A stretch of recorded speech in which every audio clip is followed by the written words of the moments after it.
खबरों का आगाज करते हैं बाली से, क्योंकि बाली के अंदर G20 मुल्कों का इजलास चल रहा है और इस इजलास के अंदर कई बड़े रहनुमा एक दूसरे से बगलगीर हो रहे हैं, मुसाफा किया जा रहा है और बातें भी हो रही है। और इसी बीच अभी की सबसे बड़ी और अहम खबर जो आ रही है कि बाली में वज़ीर आज़म नरेंद्र मोदी की चीनी सदर से हुई है मुलाकात और मुलाकात की तस्वीरें भी ऑफिशियल वेबसाइट्स पर जो है वो सामने आई है। वज़ीर आज़म नरेंद्र मोदी ने चीनी सदर जिनपिंग के बाली में G20 डिनर के दौरान मुलाकात हुई है और इस दौरान रहनुमाओं ने मुसाफा भी किया। लद्दाख में कशीदगी के बाद ये पहला मौका है जब दोनों रहनुमाओं की एक दूसरे के साथ रूबरू मुलाकात हुई है। वज़ीर आज़म नरेंद्र मोदी और चीनी सदर जिनपिंग के दरमियान भी G20 इशाइया के दौरान मुलाकात हुई है।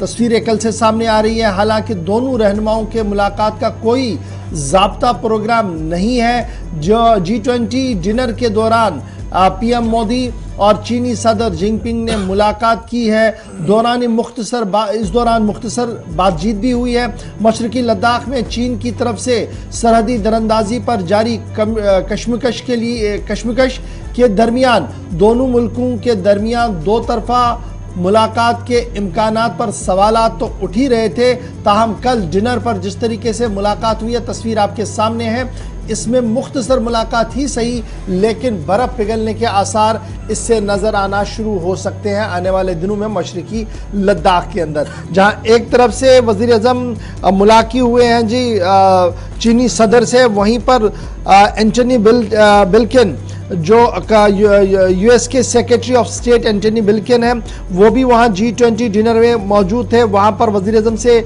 उनकी भी रूबरू मुलाकात हुई है और उसके साथ साथ Spain, France, Singapore, Germany, Italy, Australia और यूके के नए सदर के साथ भी वज़ीर आज़म के साथ भी दोबारा से मुलाकात हुई है और ये पहली मुलाकात यूके के साथ हुई। और यूके के साथ मुलाकात के दौरान भारत और यूके के बीच सूरत हाल किस तरीके की है, बाहमी मामलात को किस तरीके से आगे बढ़ाया जा सकता है, मशावरत के ज़रिए से क्या कुछ किया जा सकता है, इस पर भी वज़ीर आज़म और यूके के वज़ीर आज़म के बीच जो है वो मुलाकात हुई है।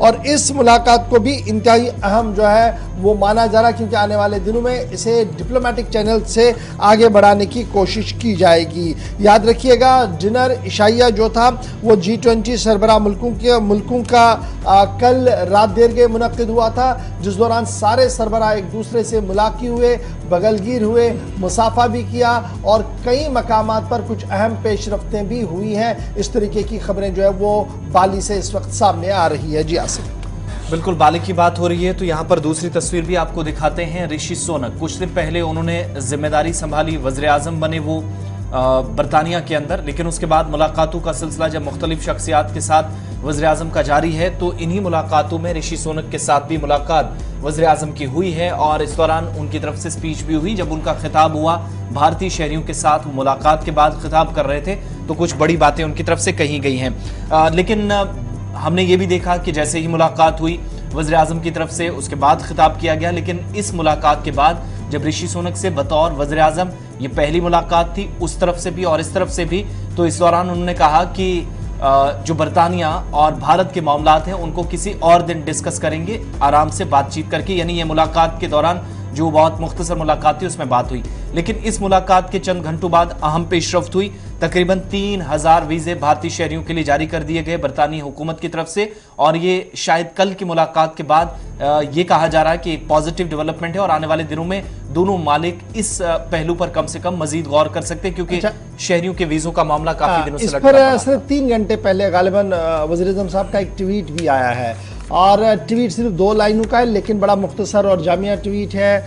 सोलंक के साथ उनकी तस्वीर है और ऊपर लिखा गया है कि glad to see prime minister Rishi Sunak, looking forward to work together in the time to come.